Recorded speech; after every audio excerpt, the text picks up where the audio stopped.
Bonjour à tous. Le texte de ce matin, 14 novembre 2024, se trouve dans Sophonie 2, verset 8 qui nous dit: J'ai entendu les pleurs des Amoab et les insultes des Amolites qui se sont moqués de mon peuple et ont menacé avec arrogance de s'emparer de son territoire.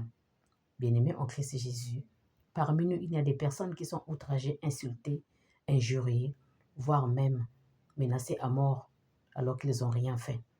Comme les Israélites qui ont été menacés par les Moab et insultés par les Amolites, en sachant que le Dieu n'avait pas oublié son peuple, ne les avait pas abandonnés. Nous devons nous examiner avec conscience parce que nous sommes une nation très pudeur, sans pudeur, avant que le décret s'exerce contre nous, avant que la colère ardente de notre frère Dieu Jéhovah fonde sur nous, avant que la colère de l'Éternel des armées nous frappe. Symphonie 2, verset 5 nous dit: Malheur à ceux qui habitent au bord de la mer et à la nation des chrétiens. La parole de Dieu parle contre vous, ô Canaan, pays de Philippines. Je vais te détruire. Tu n'auras plus d'habitants. Jérémie 48, verset 27 nous dit: Est-ce que toi, tu te moques d'Israël? Là, tu t'es trouvé parmi les voleurs pour que tu secoues la tête. Psaume 83, verset 2 nous dit: Car vois, tes ennemis s'agitent. Ceux qui te haïssent agissent avec arrogance. Psaume 83, 4 nous dit: Venez, exterminons leur nation pour qu'on ne se souvienne plus du nom d'Israël. Bien-aimés en Christ Jésus, ce matin, on nous demande d'être humbles, de nous aimer les uns pour les autres avec un sincère amour. Un exemple, nous avons travaillé pour obtenir un salaire à la fin du mois. S'il nous arrive de travailler pendant le mois et qu'à la fin du mois, on n'obtient rien, le patron ne veut pas nous redonner ce que nous a dû. Tous nous savons que c'est inacceptable et ça risque les tribunaux.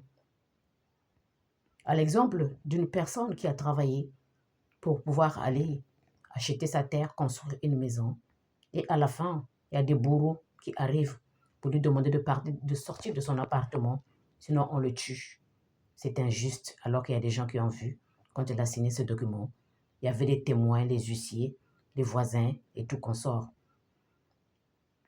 Bien-aimé en Christ Jésus, cette personne a été outragée, menacée à mort, piégée par des accidents. Elle a souffert des menaces visibles et invisibles arrivées jusqu'à chez elle. Cette personne a été attaquée par des esprits des morts, sans compter les sorts jetés sur lui. Mais grâce au vrai Dieu Jéhovah, l'ennemi n'a pas pu obtenir ce qu'il voulait. Le tribunal de Dieu Jéhovah a très bien fait son travail parce que il y a eu des jugements partout. Et le jugement de Dieu était tombé.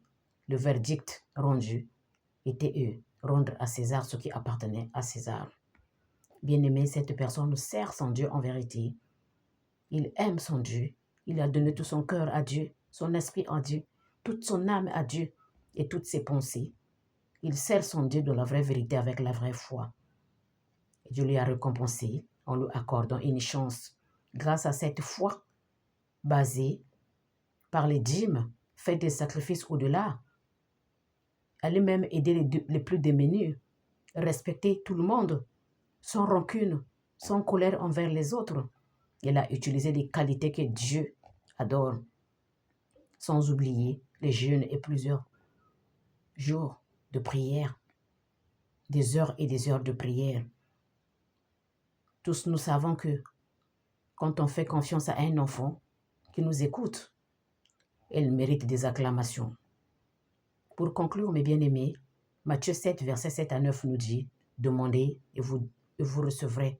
Frappez, on vous ouvrira. En effet, quiconque demande reçoit, et qui cherche et trouve. Et celui qui frappe, on ouvre toujours la porte. Aucun enfant qui a demandé du pain à son père, qui lui a donné de la pierre. Sophonie 2, verset 12 nous dit: Vous aussi, Éthiopiens, vous serez tués par mon épée. Va chercher ta propre part auprès de ton vrai Dieu Jéhovah. Dans la maison de mon papa, il y a beaucoup de la richesse en abondance. Prie avec zèle et en vérité, avec ferveur, tu auras ta part toi aussi. Séphonie 2, verset 3 nous dit, cherchez Dieu, Jéhovah, vous tous les humbles de la terre, qui obéissez à ses justes décrets. Et cherchez la justice, recherchez l'humilité. Probablement, est-ce que servez-vous Dieu dans la vérité? Est-ce que vous allez vous cacher contre la colère du vrai Dieu Jéhovah? L'œil de Dieu est fixé sur vous. Alors, si tu veux changer pour ne pas être tué ou aller récupérer les biens des autres qu'elle a eu par la souffrance, viens et suis-moi. Nous allons prier. Éternel notre vrai Dieu Jéhovah, tu es un bon berger, toi qui veilles sur ton peuple. Ce matin, nous te disons merci pour le souffle de ce matin. Cette histoire m'a tellement traumatisée que tu as aidé, moi ta fille, que tu as soutenue du début jusqu'à la fin. Mon Père, tu m'as adopté, tu m'as soutenu. J'aimerais bien te dire merci ce matin, mais que dois-je te payer, sauf que te dire merci. Papa, je sais que tu sauves ton peuple, tu guéris ton peuple, tu n'acceptes pas qu'on touche tes enfants que tu as choisis. Raison pour laquelle, papa, j'ai accepté de travailler dans tes chantiers comme un ouvrier habile.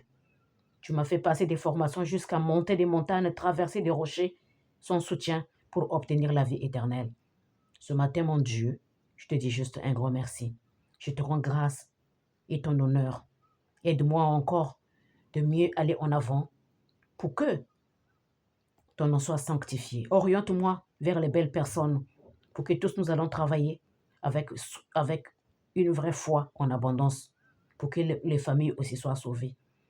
Pour commencer, papa, nous te demandons de sanctifier nos esprits, de protéger nos cœurs et de protéger nos âmes aussi, et de nous nettoyer avec le sang de ton Fils Christ Jésus. Et par la suite, nous te demandons, s'il te plaît, de nous accorder, ne pas compter nos fautes et nos péchés, puisque Christ Jésus est mort pour ça sur le poteau. En plus, nous avons besoin de ton Esprit Saint, qu'il vienne nous aider à nous pouvoir utiliser les outils que nous avons. Nous ne savons pas comment les utiliser. Accorde-nous ta protection maximale, ta grâce, ta sagesse, ton intelligence et aide-nous à nous aimer les uns les autres comme les enfants d'une même mère et d'un même père. Au nom de Jésus. S'il te plaît, mon papa, aide-nous encore à être plus que zélés dans la prière. Vois aussi les pays qui sont en guerre, en catastrophe naturelle, les prisonniers, les malades qui sont dans les hôpitaux, les malvoyants, les extropiés, tous les handicaps. Sans oublier, papa, les personnes âgées, nos enfants qui sont à l'école, qui ont besoin de ton aide, les drogués, les SDF, mon papa. Et aussi, rappelle-toi que tu nous as dit que tu nous donneras à manger tous les jours au quotidien. Mais il y en a qui peinent à trouver. C'est ton devoir, mon papa. Les stressés et les angoissés, papa, nous les donnons, nous les confions aussi contre tes mains. Parce qu'ils ont besoin de toi aussi. À cause des problèmes que nous subissons actuellement. Tu es dans les cieux, que ton nom soit sanctifié sur chacun de nous. Nous souhaiterions, papa, que tu nous regardes avec tes yeux, que ta main soit tendue sur nous pour que nous puissions obtenir ce que tu sais que nous avons besoin au nom de Jésus. Père, toi qui es dans les cieux, que ton nom soit sanctifié sur chacun de nous, sur toute la terre entière. Que ton règne nous guide pour toujours, afin que l'honneur et la gloire te soient rendus. Père, si cette prière te convient, c'est entre les mains de ton Fils Christ Jésus. Nous la déposons directement. Tous nous disons Amen, Amen, Amen et Amen.